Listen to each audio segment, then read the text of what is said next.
warahmatullahi wabarakatuh. Baiklah teman-teman, perkenalkan nama saya Gina Arifah Nasution dengan NIM 12335111068. Saya dari kelas BK Reguler A 2023. Di sini saya akan membuat video tentang jenis-jenis layanan bimbingan dan konseling untuk memenuhi tugas produk mata kuliah manajemen bimbing di sekolah.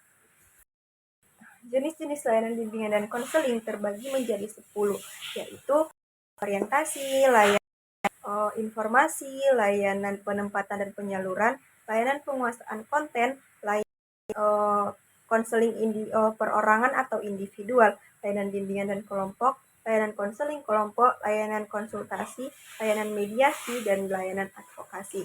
Di sini saya akan menjelaskan satu persatu dari ke-10 layanan tersebut.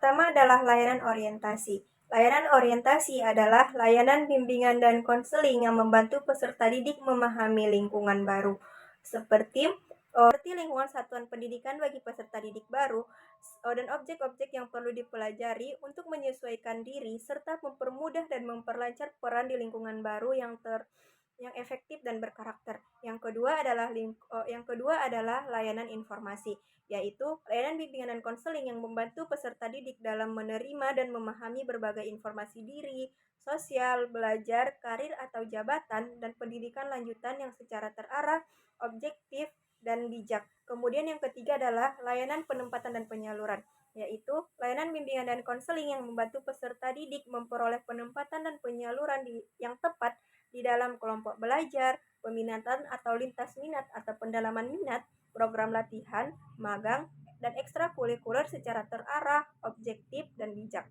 Kemudian yang keempat adalah layanan penguasaan konten, yaitu layanan bimbingan dan konseling yang membantu peserta didik menguasai konten tertentu, terutama kompetensi dan suatu kebiasaan dalam melakukan, berbuat, atau melaksanakan yang berguna bagi kehidupan di sekolah atau madrasah, keluarga, masyarakat, sesuai dengan tuntutan kemajuan dan karakter cerdas yang terpuji, serta sesuai dengan potensi dan peminatan dirinya.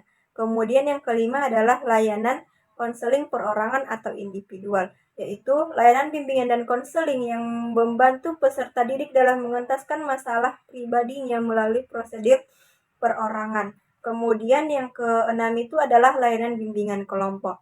Layanan bimbingan yaitu layanan bimbingan dan konseling yang membantu peserta didik dalam pengembangan pribadi, kemampuan hubungan sosial, kegiatan belajar atau karir atau jabatan, dan pengambilan keputusan, serta melakukan kegiatan-kegiatan sesuai dengan tuntutan karakter cerdas yang terpuji melalui dinamika kelompok.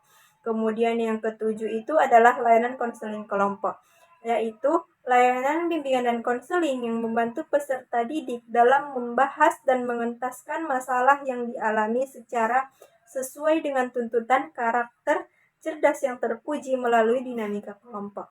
Kemudian yang kedelapan itu adalah layanan konsultasi, yaitu layanan bimbingan dan konseling yang membantu peserta didik atau pihak lain dalam memperoleh wawasan, pemahaman, atau cara-cara dan perlakuan yang perlu dilaksanakan kepada pihak ketiga sesuai dengan tuntutan karakter cerdas yang terpuji.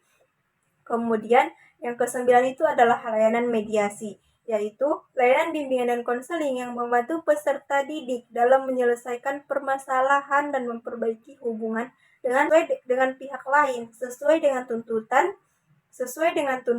karakter cerdas yang terpuji. Kemudian yang ke-10 atau yang terakhir adalah layanan advokasi, yaitu layanan bimbingan dan konseling yang membantu peserta didik dalam memperoleh kembali hak-hak dirinya yang tidak diperhatikan dan mendapatkan perlakuan yang salah sesuai dengan tuntutan karakter cerdas yang terpuji. Baiklah, sekian materi yang dapat saya sampaikan. Semoga dapat bermanfaat bagi banyak orang, dan saya memohon maaf jika ada kesalahan selama dalam perkataan ataupun perbuatan selama video berlangsung. Sekian, wassalamualaikum warahmatullahi wabarakatuh.